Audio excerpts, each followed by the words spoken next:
गुरुर्ब्रह्मा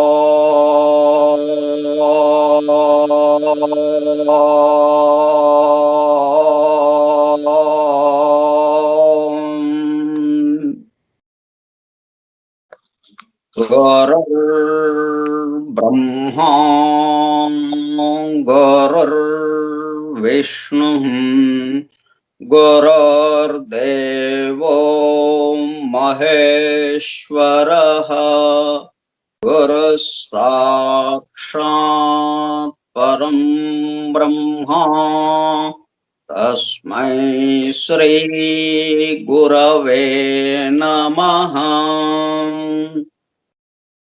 व्यासं वसिष्ठनप्तारं शक्तेः पौत्रमकल्मषं पराशरात्मजं वन्दे सुकतातं तपोनिधिं शुक्लाम्बरधरं विष्णुं शशिवर्णं चतुर्भुजं प्रसन्नवदनं ध्यायेत् सर्वविघ्नोपशान्तये। अगज आनन पद्मार्कं गजाननमहर्निशम् अनेकदं तं भक्तानाम् एकदन्तमुपास्महे। वक्रतुंड महाकाय कोटिसूर्यसमप्रभ निर्विघ्नं कुरु मे देवा सर्वकार्येषु सर्वदा। सरस्वती नमस्तुभ्यं वरदे कामरूपिणी विद्यारंभं करिष्यामि सिद्धिर्भवतु मे सदा। ॐ भूर्भुवः सुवः ॐ तत्सवितुर्वरेण्यं भर्गो देवस्य धीमहि धियो यो नः प्रचोदयात्।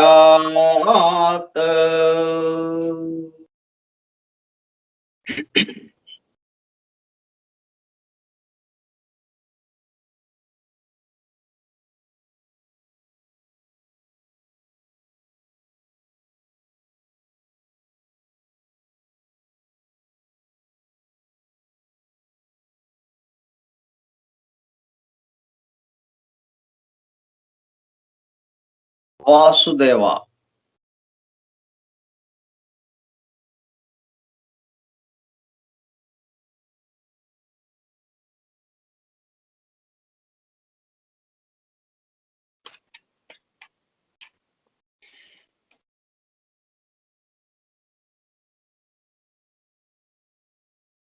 శ్రీపాద శ్రీవల్లభ చరితామృతము గ్రంథ పఠనము కార్యక్రమము 11వ రోజు 25/6/2021 శుక్రవారము సాయంత్రం 4:30 గంటలు.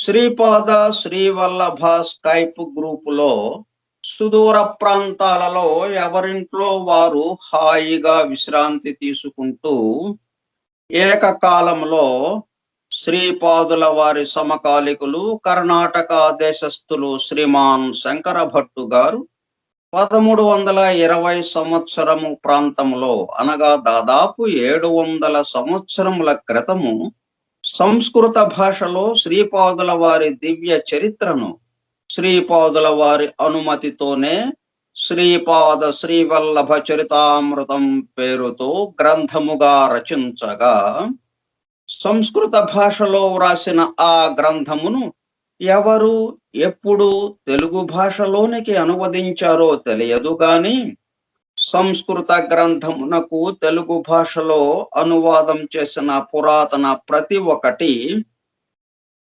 శ్రీపాదుల వారి మాతామహులు శ్రీ మల్లాది బాపన్న అవధానులు గారి 33వ తరం వారైన భీమవరం నివాసి శ్రీ మల్లాది గోవింద దీక్షితులు వారి వద్ద లభించగా, వారు ముట్టుకుంటే చిరిగిపోయేలా ఉండే ఆ పురాతన ప్రతిని జాగ్రత్తగా కాపీ చేసి, తెలుగు పురాతన ప్రతిని చరితామృతంలో చెప్పబడిన విధంగానే విజయవాడలో కృష్ణానదిలో నిమజ్జనం చేసి, కాపీ చేసిన ఆ క్రొత్త ప్రతిని పిఠాపురంలో ఉన్న శ్రీపాద శ్రీవల్లభ మహాసంస్థానం వారికి చరితామృతంలో చెప్పబడిన విధంగానే, అంటే 700 సంవత్సరాల క్రితమే ఎప్పుడు దీన్ని మళ్ళా బహిరంగపరచాలి, వెల్లడి చేయాలి అని అప్పుడే రాయబడి ఉంది. అట్లాగే 33వ తరం వచ్చినప్పుడు ఈ మధ్య కాలంలో అది బయటకు వెల్లడి అయింది. చరితామృతంలో చెప్పబడిన విధంగానే శ్రీపాదుల వారి సంస్థానంలో దానిని శ్రీపాద సన్నిధిలో 2001 సంవత్సరం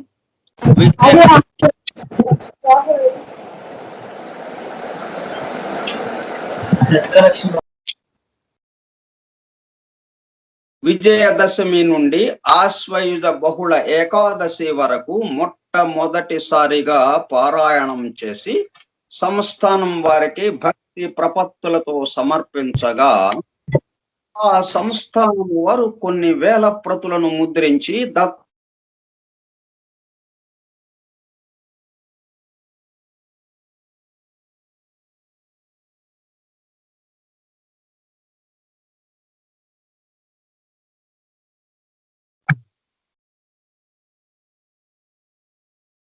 అందుబాటులోనికి తెచ్చిన ఆ పరమాద్భుత దివ్య గ్రంథమును ప్రస్తుతం మన బృందము ద్వారా జరుపబడుచున్న గ్రంథ పఠనము కార్యక్రమంలో పఠిస్తుండగా, మన హృదయ గుహలలో ప్రతిధ్వనిస్తున్న దానిని మన హృదయ గుహలలోనికి చేరి అత్యంత శ్రద్ధా భక్తులతో వినుచు లీనమవుచున్న దత్త భక్తులైన ప్రియ సోదర శ్రోతలందరకు నమస్కారం. సరే, గ్రంథ పఠనంలోనికి వెళదాము. ఇప్పుడు 7వ అధ్యాయమును పఠిస్తున్నాము. అంటే మొత్తం 53 అధ్యాయాలు ఉన్నాయి. 53 అధ్యాయాలలో 6 అధ్యాయములు పూర్తి చేసుకుని 7వ అధ్యాయంలో ఉన్నాం ఇప్పుడు మనం. నరసావధానులకు వారి పూజా మందిరం అందున్న శ్రీపాద శ్రీవల్లభులకు మధ్య జరుగుచున్న సంభాషణ వింటున్నాము. ఆ సంభాషణ ద్వారా నరసావధానులకు ప్రేమతో శ్రీపాదుల వారు చేస్తున్న ఉపదేశములు కూడా తెలుసుకుంటున్నాము. ఇది అంతా తిరుమల దాసు శంకర భట్టునకు పరవశత్వంతో వివరిస్తుండగా, శంకర భట్టుతో పాటు మనమందరము అదే పరవశత్వమును అనుభవిస్తూ ఎంతో శ్రద్ధాభక్తులతో వినుచున్నాము. ఆ పరవశత్వము ఎక్కడిది? శ్రీపాద శ్రీవల్లభుల వారిని స్మరించినంత మాత్రముననే కలిగేది ఆ పరవశత్వము. భగవద్గీత ప్రతి అధ్యాయము చివర శ్రీమద్ భగవద్గీతాసు ఉపనిషత్సు బ్రహ్మ విద్యాయాం యోగ శాస్త్రే శ్రీకృష్ణార్జున సంవాదే అన్నట్లుగా వేద ఉపనిషత్ పురాణముల సారముగా అత్యద్భుతముగా నరసావధానులు నిమిత్తముగా లోకములోని సమస్త జీవులకు శ్రీపాదుల వారిచే వెల్లడి చేయబడిన ఉపదేశింపబడిన సృష్టి రహస్యముల గురించి తెలుసుకుంటున్నాము. ఇదంతా దాదాపు 700 సంవత్సరముల క్రితము జరిగినది.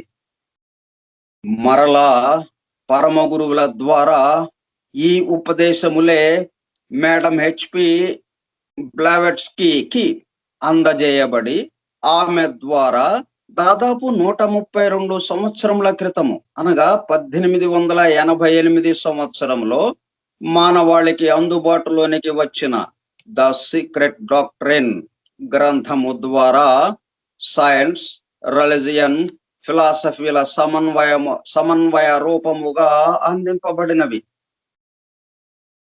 ఎట్లాగండి దానికి దీనికి ఉన్న సంబంధం ఏంటి అని అనొచ్చు మీరు. దానికి ఒక ఉదాహరణ ద డివైన్ ప్లాన్ గ్రంథ అధ్యయనము సందర్భముగా సృష్టి ధర్మముల గురించి వివరించుకుంటూ ది లా ఆఫ్ కంపాషన్ గురించి అది వ్యక్త సృష్టిలో డాక్ట్రిన్ ఆఫ్ 2 పాత్స్ గా ఎలా పనిచేస్తున్నదో తెలుసుకున్నాము. 2 పాత్స్ అంటే 2 మార్గములు. ఏంటవి? The secret path and the open path. వీటి గురించే మనకు శ్రీ వల్లభుల వారు వివరిస్తూ అత్రి మహర్షి అనసూయ మాతలు చేసిన 2 రకముల తపస్సుల గురించి ఉపదేశించిరి. అంటే వీళ్ళు చేసిన తపస్సుకి అక్కడ సీక్రెట్ డాక్టర్లో చెప్పినటువంటి 2 మార్గాలు 2 పాత్స్ కి, ఒకటి secret path, the secret path, the open path.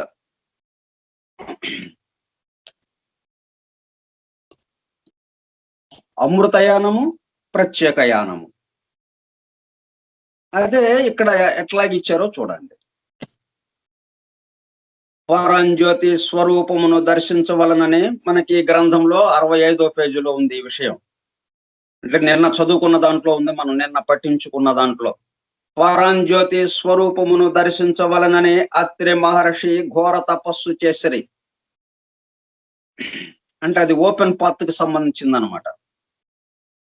అంటే ఇండివిజువల్ గా వ్యక్తిగత సాధన ద్వారా ఆ పరంజ్యోతిని దర్శించి ఆ పరంజ్యోతిగా మారిపోవటం. మిగతా వాళ్ళ సంగతి లేదు ఇక్కడ, మనకు అనవసరం. మన సంగతి ఏంటో మనం చూసుకుందాం. మనం మా పక్క వాళ్ళ సంగతి మనకెందుకండి అనేది ఈ పద్ధతి. ఓపెన్ పాత్ అంటాం, ఇది ప్రత్యేక యానము అంటాం దీన్ని. అది అత్రి మహర్షి చేసినటువంటి ఘోర తపస్సు. ఆ పరంజ్యోతి స్వరూపము సృష్టి యందలి ప్రతి ప్రాణిని, ప్రతి పదార్థమును అమృత దృష్టితో వీక్షించి అనుగ్రహించవలసినదిగా అనసూయామాత తపమాచరించినది. అది సీక్రెట్ పాత్, అమృతయానము. అట్లా ఇచ్చారనమాట ఇక్కడ. కర్మ సూత్రమును అనుసరించి జీవులకు సుఖ దుఃఖములు కలుగుచుండును గనుక మహాపాపముల ఫలితములు స్వల్పముగా కలుగునట్లును స్వల్ప పుణ్యములకు మహాఫలితములు కలుగవలనని సత్సంకల్పముతో అనసూయామాత ప్రార్థన చేసేటిది. దీన్నే ఇక్కడ 2 మార్గాలు అని చెప్పి మనకి సీక్రెట్ డాక్టర్లో వచ్చిందనమాట. ఇంకా వేరే విశేషాలు ఏంటంటే లా ఆఫ్ ఎవల్యూషన్. అది చాలా ముఖ్యమైనది మనకి సీక్రెట్ డాక్టర్లో. ఆ లా ఆఫ్ ఎవల్యూషన్ ప్రకృతిలోని పరిణామమును ఉదహరిస్తూ శ్రీపాద శ్రీవల్లభుల వారు ఉపదేశించిన విధము.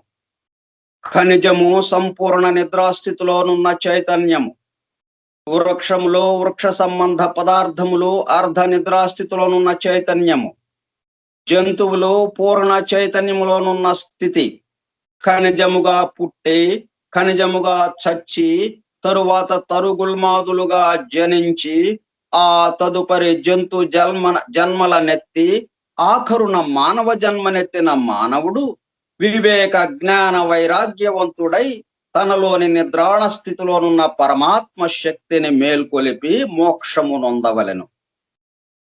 ఇటువంటి అత్యద్భుత ఉపదేశములతో నిన్న గడిచినది. నేడు అటువంటి అద్భుత ఉపదేశములు మరిన్నిటిని పొందుదాము.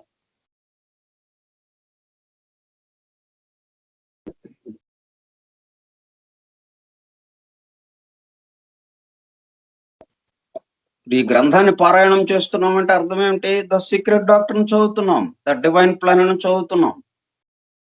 అధ్యయనం, దాన్ని కూడా మనం అధ్యయనం చేస్తున్నట్టు. అయితే ఈ గ్రంథంలో చదువుతున్న దానికి సీక్రెట్ డాక్టర్ని చదువుతున్న దానికి ఉన్న తేడా ఏమిటంటే అంతఃసూత్రముగా ఉన్నటువంటి ఆ పరమాత్మని మర్చిపోకుండా మనకి ఈ గ్రంథ పఠనం జరుగుతూ ఉన్నది. అక్కడికి వచ్చేటప్పటికల్లా డీటెయిల్స్ తో చెప్పేటప్పటికి ఆ డీటెయిల్స్ లో విరుక్కుపోయి మనం అంతఃసూత్రంగా ఉన్నటువంటి ఆ పరమాత్మ, ఆ డివినిటీ, ఆ యాబ్సల్యూట్ ఏదైతే ఉందో దాన్ని మర్చిపోతాం మనం. ఏది ఇట్లాగా మారిందో, మనకి ఏది ఎదురుగా కనపడ్డా అది ఇంకొకటి దీనిగా మారింది తప్పితే ఇంకొక ఇది సొంతగా వచ్చింది కాదు. ఇది మనకి ఏది తెలియబడినా అది తను సొంతగా రాలేదు.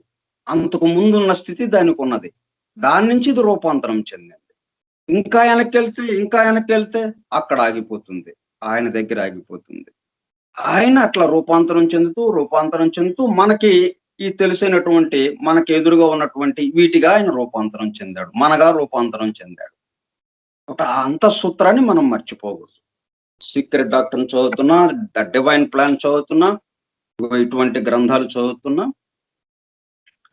లోకాలోక వర్ణన. ఇప్పుడు నరసావధానులకి శ్రీపాద శ్రీ వల్లభుల వారికి మధ్యన సంభాషణ జరుగుతూ ఉన్నది. ఈయన ప్రశ్న రూపంలో ఉంటే దానికి సమాధానంగా ఉపదేశిస్తున్నారన్నమాట శ్రీపాదుల వారు. నరసావధానులు ప్రశ్నలు వేస్తున్నారు. ప్రశ్న: శ్రీపాద, క్షమించవలసినది. నేను అజ్ఞానిని. నీవు దత్త ప్రభువువే. సర్వజీవులకు ఆశ్రయము నీవే. అసలు ఈ సృష్టి ఏ విధముగా ఏర్పడినదో తెలియజేసి నన్ను కృతార్థుడిని చేయవలసినది. ఇవి మొదటి 3 ధ్యాన శ్లోకాలు ఏవైతే ఉన్నాయో వాటి యొక్క వివరణ అన్నమాట ఇది. వీటినే ధ్యాన శ్లోకాలుగా అక్కడ ఇచ్చారు. ఎందుకంటే ఇది ముందు వచ్చింది మనకి. 700 సంవత్సరాల క్రితం వచ్చిన విషయం ఇది. శ్రీపాదుల వారు ఉపదేశిస్తున్నది. ఇదే విషయాన్ని ధ్యాన శ్లోకాల్లో మనకి ఇచ్చారు సీక్రెట్ డాక్టర్‌లో.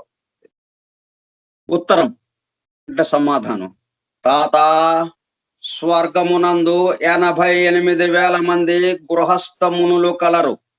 వారు పునరావృత్తి ధర్మము కలవారు. ధర్మమును తిరిగి ప్రచారము చేయు నిమిత్తము బీజభూతులై ఉన్నారు.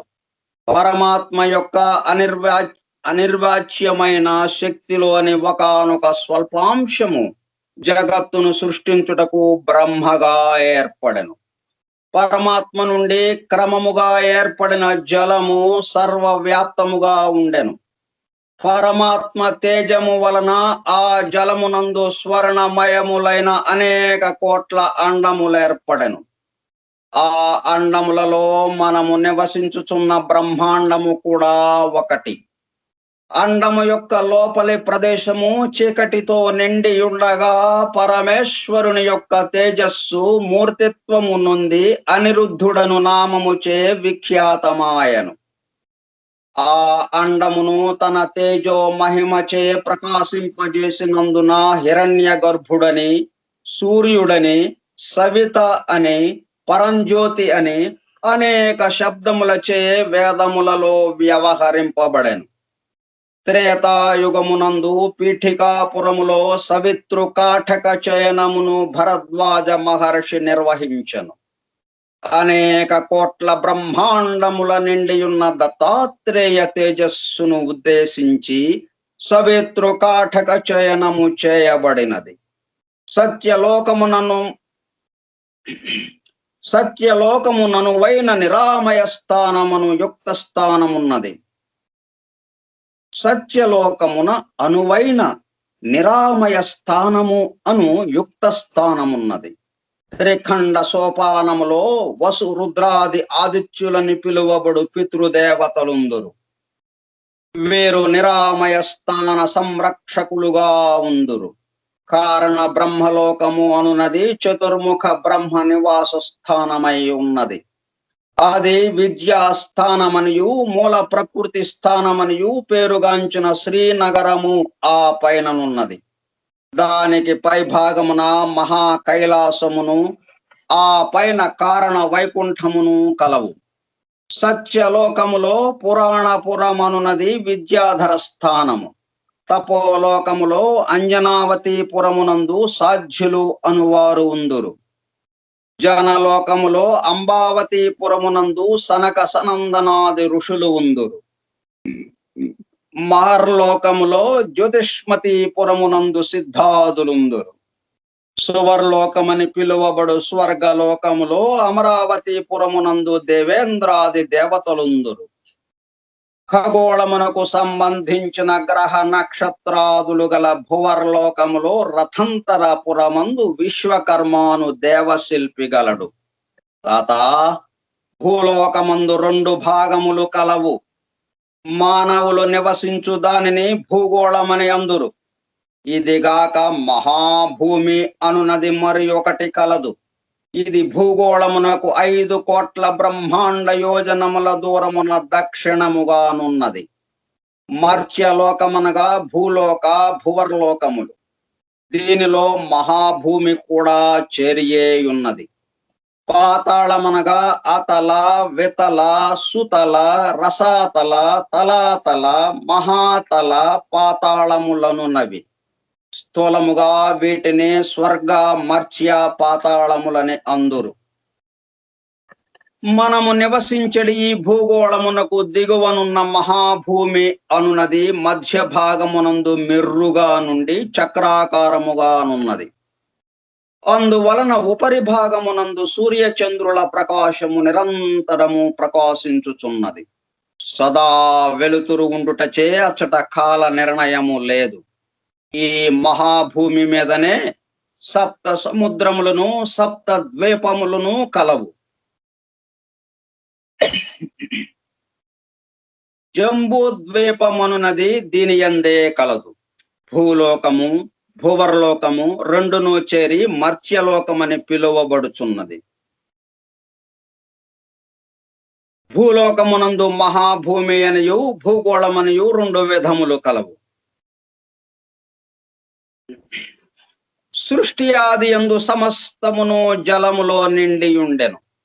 ప్రజాపతి సృష్టి చేయదలచి తపమునరించగా నీటి మీద పుష్కర పర్ణము దర్శనీయమాయను.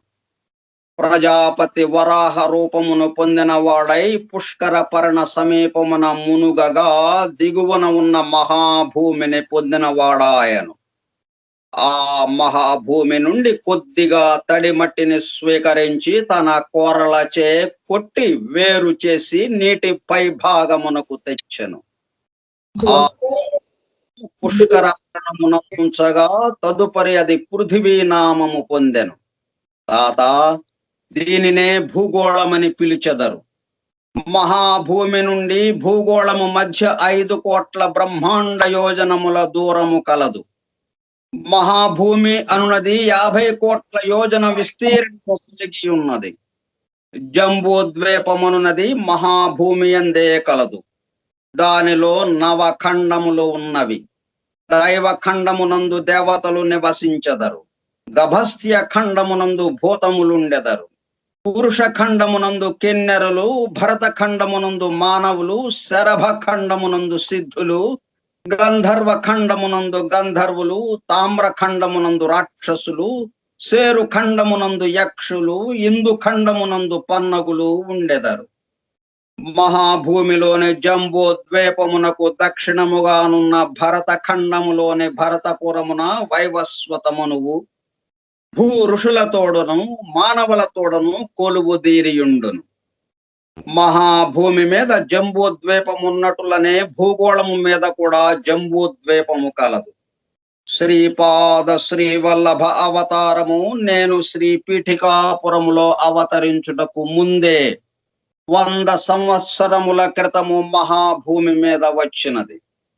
మహాభూమి మీదనున్న జంబూ ద్వీపము 1,00,000 బ్రహ్మాండ యోజనముల విస్తీర్ణము కలిగి ఉన్నది.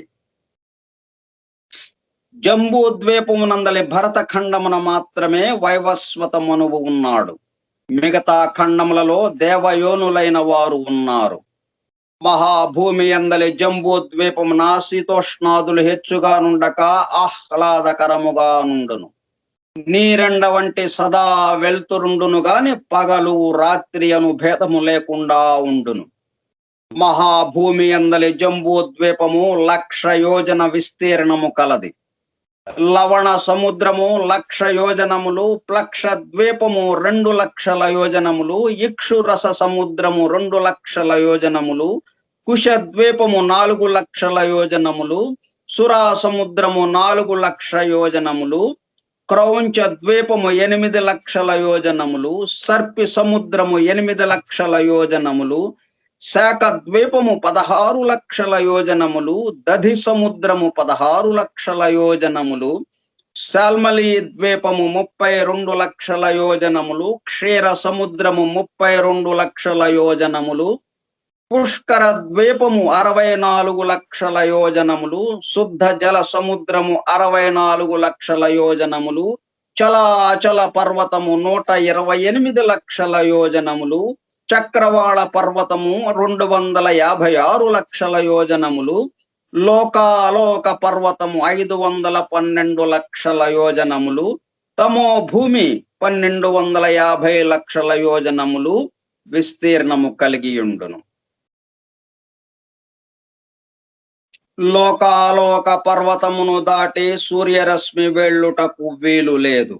అందువలన లోకాలోక పర్వతమునకును అండ భిత్తికి నడుమ నుండి ప్రదేశము ఎల్లప్పుడూ చీకటితో కూడియుండును. అండ భిత్తి అనునది 1,000,000 యోజనముల మందము కలిగియుండును. వరాహావతారము గాని నరసింహావతారము గాని భూమి పట్టే అంతటి అవతారములు కావు. వరాహమనగా శూకరము కాదు, ఖడ్గమృగము, ఒకే కోర కలిగినది. ద్వీపములు, ద్వీపాధిపతులు, ద్వీపాధి దేవతల వివరణ. మహాభూమి యందలి జంబూ ద్వీపమును స్వయంభువ మనువు ప్రథమ చక్రవర్తిగా పాలించగా అతని 7 కుమారులు 7 ద్వీపములకు అధిపతులైరి. ప్లక్ష ద్వీపమును మేధాతిథి, శాల్మల ద్వీపమును వపుష్మంతుడు, కుశద్వీపమును జ్యోతిష్మంతుడు, క్రౌంచ ద్వీపమును జితిమంతుడు, శాఖద్వీపమును హవ్యుడు, పుష్కర ద్వీపమును సవనుడు పరిపాలించిన ప్రథమ చక్రవర్తులు. లక్ష ద్వీపమునందలి చాతుర్వర్ణీయములు ఆర్యక, కురర, విందక, భావిన అనునవి. వారికి చంద్రాకృతిలో నుండి విష్ణువు ఆరాధ్య దైవము. శాల్మల ద్వీపమునందు కపిలవర్ణ, చారణక వర్ణ, పీతవర్ణ, కృష్ణవర్ణ అను 4 వర్ణములు వారుందురు. వారు విష్ణు ఆరాధకులు. కుశద్వీపమునందు దమి, సుష్మిణ, స్నేహ, మందేహ అను 4 వర్ణముల వారుందురు. వీరికి బ్రహ్మ ఆరాధ్య దైవము. క్రౌంచ ద్వీపమునందు పుష్కర, పుష్కల, ధన్య, పిష్య అను వర్ణములు వారుందురు. వారికి రుద్రుడు ఆరాధ్య దైవము. శాఖ ద్వీపమునందు మంగ, మాగధ, మానస, మంద అను వర్ణముల వారుందురు. వారు సూర్య భగవానుని ఆరాధించెదరు.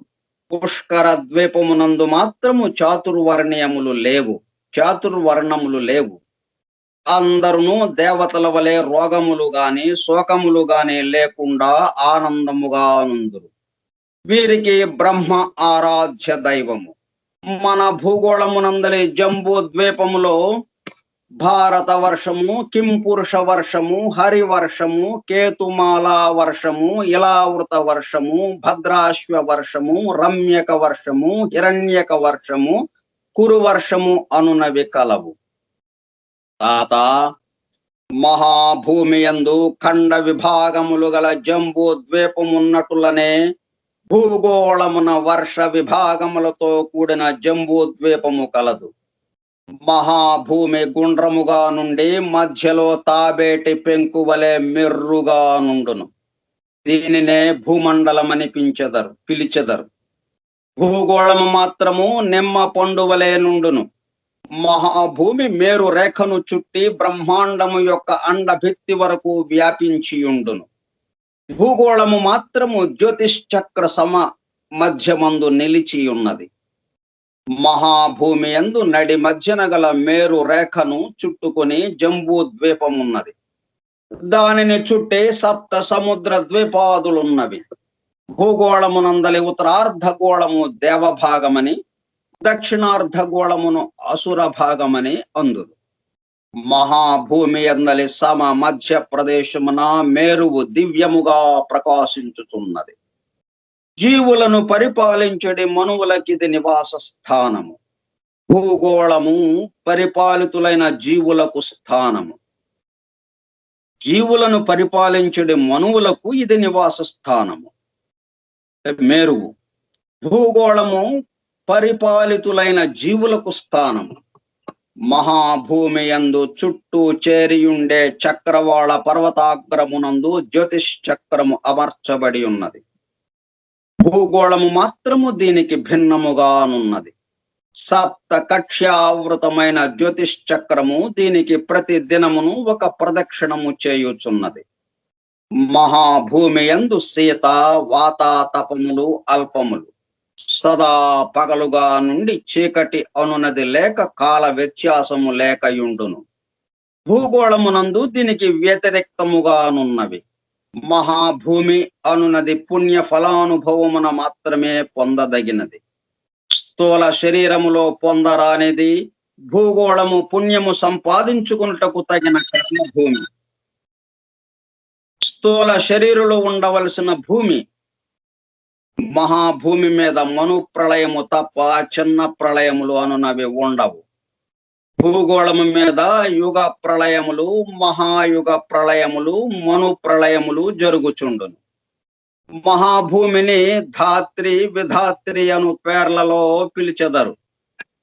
భూగోళమును మహి, ఉర్వి, క్షితి, పృథ్వీ, భూమి అని పిలిచెదరు. పాతాళ లోకముల గురించి చెప్పుచున్నాను వినుము.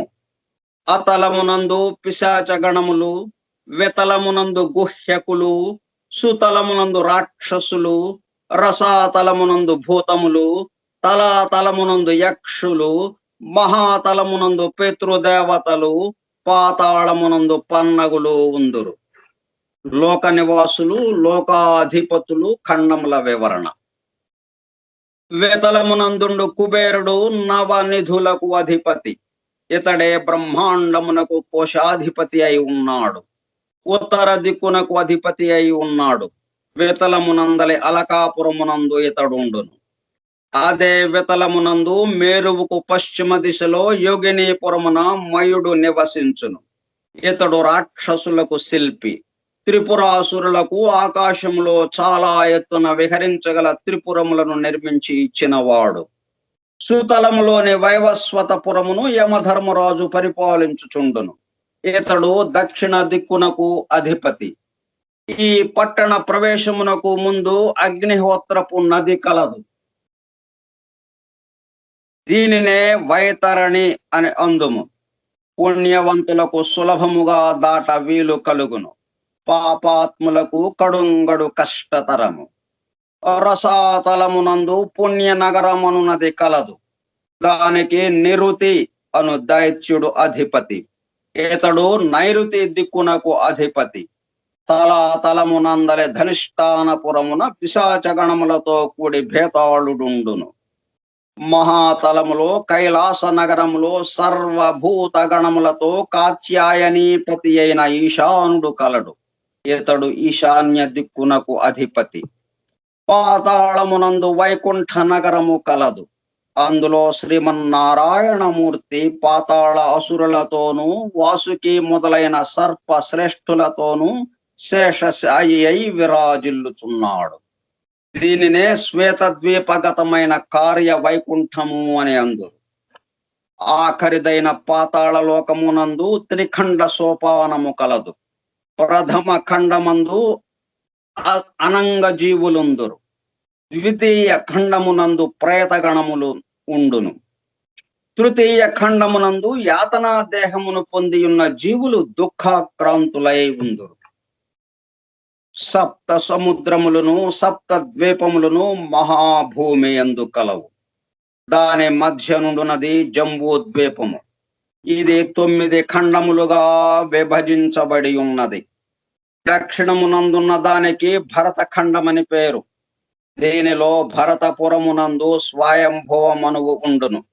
అనేకులైన పుణ్యజీవులు ఋషులు స్వయంభవ మనువు పరిపాలనలో ఉందురు. వారు లోకములను పరిపాలించుచు ధర్మాధర్మములను పాలించుచుందురు. మహాభూమి మీద నుండి సప్త ద్వీపములను చుట్టుకొని చరాచర చక్రవాళ లోకాలోక పర్వతములను నవి స్వర్గలోకము వరకు వ్యాపించి ఉండును. ఇవి ఎంత మాత్రము వెలుతురును తమ గుండా ప్రసరింపనీయని కోరలు. మహాభూమికి దిగువన 7 అధోలోకములు కలవు. వీటినే సప్త పాతాళములని అందురు. అతల లోకమునున్నది పిశాచములకు నివాసము. వెతల లోకమునందలి అలకాపురిలో కుబేరుడుండును. వెతల లోకమునందలి యోగినీపురములో రాక్షసులతో కూడి మయుడు అనువాడుండును. సుతలమునందు బలి చక్రవర్తి తన పరిజనులైన రాక్షసులతో నివసించును. వైవస్వతపురమునందు యమధర్మరాజుండును. ఇందలి నరకాదులందు పాపజీవులు యాతనలను పొందుదురు. రసాతలములోనే పుణ్యపురమనున్నది నైరుతి స్థానము. దీనిలో భూతాది వర్గములుండును. తలాతలమునందలి ధనిష్టాపురములో భేతాళుడుండును. తలాతలమునందలి కైలాసపురములో రుద్రుడుండును. మహాతలమనున్నది పితృదేవతలకు నివాసము. పాతాళమునందు శ్వేత ద్వీప వైకుంఠము కలదు. దీనిలో నారాయణుడుండును. మేరువు నంటి పెట్టుకున్న అధోభాగమందు అనంగ జీవులు, ప్రేత గణములు, యాతనా దేహములు ఉందురు. నిరాలంబ సూచ్య అగ్రస్థానమును దానిలో మహాపాతకులుందురు. భోజనానంతరము రౌరవే అపుణ్య నిలయే పద్మార్బుద నివాసినాం అర్ధినాం ఉదకం దత్తం అక్షయముపతిష్ఠతి అనే ఉత్తరా పోషణలో ఉదక ప్రదానము వీరికే చేయబడుచున్నది. లోకముల పేర్లు, వాటి విస్తీర్ణతల వివరణ.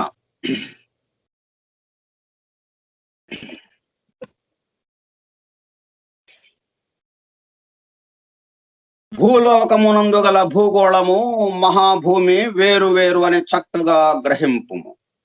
భూగోళ బిందువుకి ఉపరి ప్రదేశమున ఊర్ధ్వ ధ్రువస్థానము వరకు గల ప్రదేశంలో మేరు రేఖ యందు ప్రకాశించున్నది సూర్యలోకము. ఇది సూర్య దేవత ఉండు లోకము. సూర్యగ్రహ మండలం ఎంత మాత్రము కాదు. ఇదే విధముగా చంద్రలోకము, అంగారక లోకము, బుధలోకము, గురులోకము, శుక్రలోకము, శనైశ్చర లోకము, రాశి అధిదేవతాలోకము, నక్షత్ర దేవతాలోకము, సప్తఋషి లోకము, ఊర్ధ్వ ధ్రువలోకము అనునవి కలవు. ఇవే కాక ఇంకా అనేక అవాంతర లోకములు కలవు. భూమధ్య బిందువు నుండి సూర్యలోకము 1,00,000 బ్రహ్మాండ యోజనములలో కలదు. ఇది సూర్యగ్రహాధిదేవత అయిన సూర్యుడుండు లోకము. భూమధ్య బిందువు నుండి చంద్రలోకము 2,00,000 బ్రహ్మాండ యోజనములలోను, అంగారక లోకము 3,00,000 బ్రహ్మాండ యోజనములలోను, బుధలోకము 5,00,000 బ్రహ్మాండ యోజనములలోను, గురులోకము 7,00,000 బ్రహ్మాండ యోజనములలోను, శుక్రలోకము 9,00,000 బ్రహ్మాండ యోజనములలోను, శనిలోకము 11,00,000 బ్రహ్మాండ యోజనములలోను, రాశి అధిదేవతాలోకము 12,00,000 బ్రహ్మాండ యోజనములలోను, నక్షత్ర దేవతాలోకము 13,00,000 బ్రహ్మాండ యోజనములలోను, సప్తర్షిలోకము 14,00,000 బ్రహ్మాండ యోజనములలోను, ధ్రువలోకము 15,00,000 బ్రహ్మాండ యోజనములలోను కలవు. ఇదే విధముగా భూమధ్య బిందువు నుండి రకరకములైన దూరములలో స్వర్గలోకము, మహర్లోకము, జనలోకము, తపోలోకము, సత్యలోకము కలవు. భూమధ్య బిందువు నుండి బ్రహ్మాండమును చుట్టిన గోడ అనగా అండ భిత్తి వరకు 24,50,00,000 బ్రహ్మాండ యోజనముల దూరమున్నది. భూమధ్య బిందువు నుండి అండభిత్తి బయటకు 25,50,00,000 బ్రహ్మాండ యోజనముల దూరమున్నది. భూలోక, భువర్లోక, సువర్లోకములు ప్రళయకాలమందు నశించును. సువర్లోకమునకు పైన మహర్లోకము కొంత నశించి కొంత నిలచియుండును. ఆ పైన నుండి జనలోక, తపోలోక, సత్యలోకములు బ్రహ్మ జీవితాంతమునగానే నశింపవు. స్వర్గమనగా సువర్లోక, మహర్లోక, జనలోక, తపోలోక, సత్యలోకములను మరియు అండభిత్తి వరకు. దత్తుడు అనగా ఎవరు? నరసావధానులు తాత దత్తతత్వము నీకు అనుభవములోనికి రావాలనన్నా కొన్ని లక్షల జన్మలు కావలసి వచ్చును. కోటాను కోట్ల బ్రహ్మాండములంతటా వ్యాపించి ఉండి దానిని అతిక్రమించి ఉన్న ఏకైక తేజో మహారాశియే దత్తుడని తెలియుము. ఆ దత్త ప్రభువే సాక్షాత్తు నీ ఎదుటనున్న శ్రీపాద శ్రీవల్లభుడనని తెలియుము. శ్రీచరణుల హితబోధను విన్న నరసావధానులను అతని భార్యయును నిర్ఘాంతపోయేరు. ఏడాది వయసున్న ఈ పసికందు ఇంతటి మహత్తర విషయములను సాధికారముగా చెప్పుటయును తానే సాక్షాత్ దత్తుడని తెలియజేయుటచే నరసావధానులను అతని భార్యయు వెక్కి వెక్కి ఏడువసాగిరి. కనీసము ఆ దివ్య శిశువు శ్రీచరణములను స్పృశించగోరిరి. దానికి శ్రీవల్లభులు నిరాకరించిరి. నరసావధానుల దంపతులు తాము కూర్చున్న చోటు నుండి కించిత్తు కూడా కదలలేకపోయేరి. శ్రీపాదుల వారు, నేను దత్తుడను, కోటాను కోట్ల బ్రహ్మాండములన్నంతా వ్యాపించి ఉన్న ఏకైక తత్వమును, దిక్కులనే వస్త్రముగా కలవాడను, దిగంబరుడను. ఎవరైతే త్రికరణ శుద్ధిగా దత్త దిగంబరా, శ్రీపాద శ్రీవల్లభ దిగంబరా, నరసింహ సరస్వతి దిగంబరా అని కీర్తన చేయుదురో అచ్చట నేను సూక్ష్మ రూపములో సదా ఉందును. మా మాతా మహులైన శ్రీ బాపనార్యులు పరదేశము నుండి వచ్చి పాదగయా క్షేత్రమునందు శ్రాద్ధాది కర్మలు నిర్వహించుకుని వారికి ఉచితముగా భోజన వసతి సౌకర్యములు కలిగించుచుండగా నీ స్వయంభూ దత్తుడేడి అదృశ్యమాయనుగా అని ఆక్షేపించితివి. ఆ దత్తుడను నేనే జన్మించిన పవిత్ర గృహమున విడిది చేయువారు తప్పక పవిత్రులగుదురు. వారి పితృదేవతలకు పుణ్యలోకములు ప్రాప్తించును. బ్రతికి ఉండిన జీవులనే కాక చచ్చిన జీవుల యొక్క యోగక్షేమములను చూడవలసిన ప్రభువును నేను. నాకు చావు పుట్టుకలు రెండును సమానమే.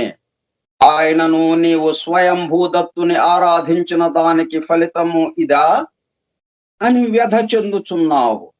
నీ మీద పడిన అపవాదు పోవునట్టులా స్వయంభూదత్తుడు త్వరలోనే కనిపించును. ప్రతిష్ఠ కూడా జరుగును. నీకు ఆయుర్దాయమిచ్చితిని. దత్త ధ్యాసలో నుండుము. మరు జన్మమున కటాక్షించదనని అభయమిచ్చుచున్నాను. ఈ జన్మమున నా పాదుకలను స్పర్శ చేసేటంతటి మహాపుణ్యము నీకు లేనే లేదు. కోటాను కోట్ల బ్రహ్మాండమును సృజించి రక్షించి లయము చేయు ఏకైక ప్రభువునైన నేను నా వరద హస్తముతో నిన్ను ఆశీర్వదించుచున్నాను అని పలికిరి. మహాభయంకర శబ్దముతో శ్రీ చరణుల శరీరమునందలి అణు పరమాణువులు విఘటనము చెంది శ్రీపాదులు అదృశ్యులైరి.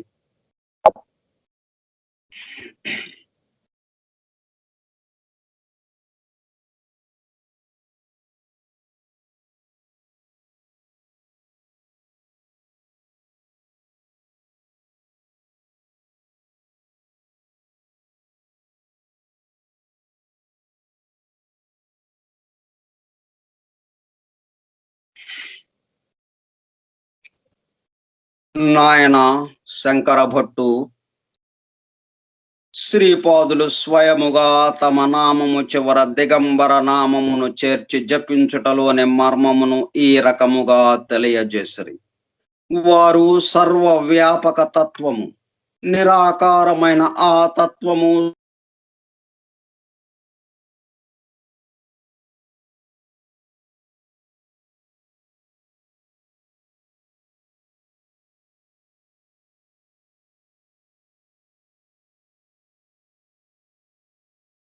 శ్రీపాద శ్రీవల్లభులకు జయము జయము.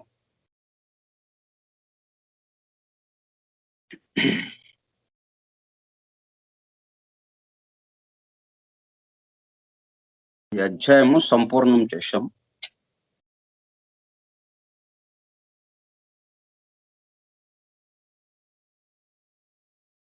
స్వామివారు ఇచ్చిందే మనం ఇప్పుడు భజిద్దాం. భజన చేద్దాం. దత్త దిగంబరా శ్రీపాద శ్రీవల్లభ దిగంబరా నరసింహ సరస్వతి దిగంబరా దత్త దిగంబరా దత్త దిగంబరా శ్రీపాద శ్రీవల్లభ దిగంబరా నరసింహ సరస్వతి దిగంబరా.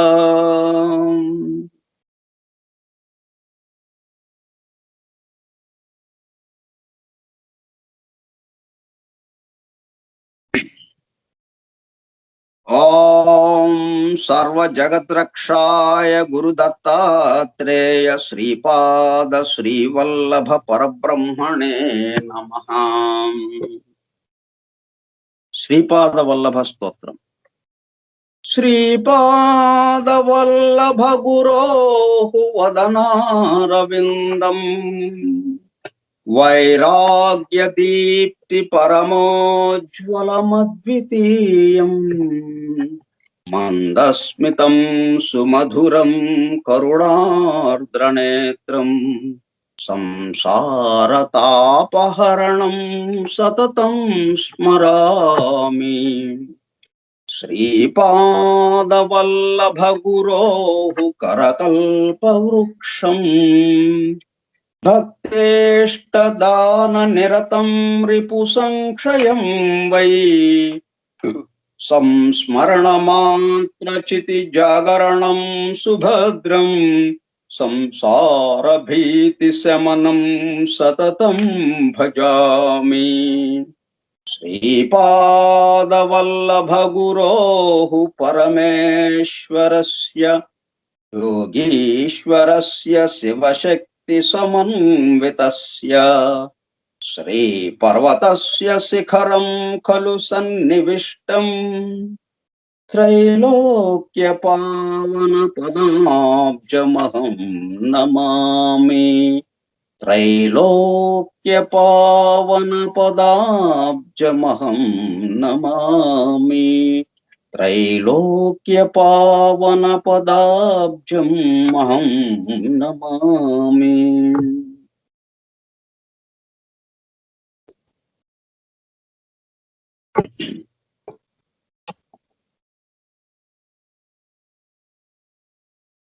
త్రైలోక్య పావన పదాబ్జం అహం నమామి.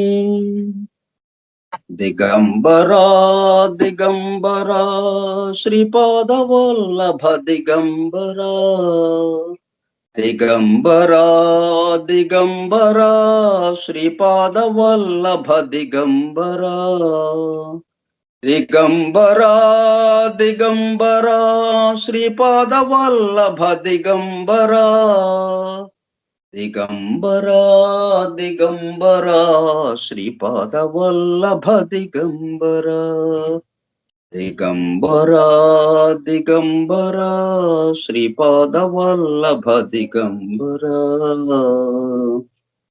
శ్రీపాదవల్లభ దిగంబరా.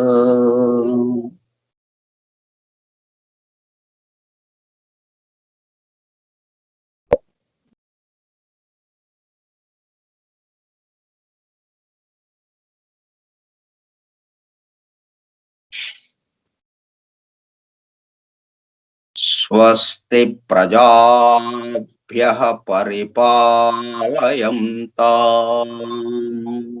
న్యాయేన మార్గేణ మహీం మహిషాః గోబ్రాహ్మణేభ్యः శుభమస్తు నిత్యం లోకాః సమస్తాః సుఖినో భవంతు లోకాః సమస్తాః సుఖినో భవంతు లోకాః సమస్తాః సుఖినో భవంతు. ఓం శాంతి శాంతి శాంతి.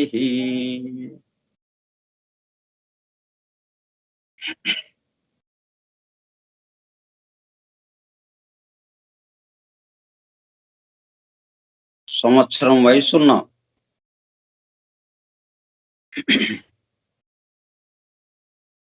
చిన్నవాడుగా శిశువుగా ఉన్నటువంటి శ్రీపాద శ్రీవల్లభుల వారు నరసావధానులకి 16 సంవత్సరముల వయస్సు గల బాలకుడిగా ఎదురుగా కూర్చుని సమస్త సృష్టి వివరములు అందించారు. ఆయన మొత్తం సృష్టి అంతా ఎలాగా కూర్చారు, ఎలా అమర్చారు, అవన్నీ మనం చూసి వచ్చాం. ఇప్పుడు మొత్తం సమస్త సృష్టిని మనం దర్శించి వచ్చాం. మనకి మన చేత దర్శింపజేశారు శ్రీపాదుల వారు. అంటే ఇన్ని డీటెయిల్స్, ఎంత వివరం వచ్చినా దీంట్లో మొత్తం మళ్ళీ అనుస్యూతంగా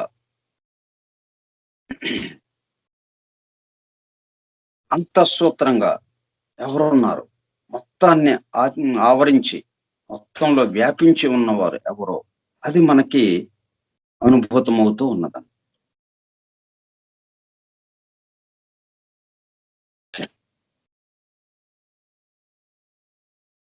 వాటికి సంపూర్ణం.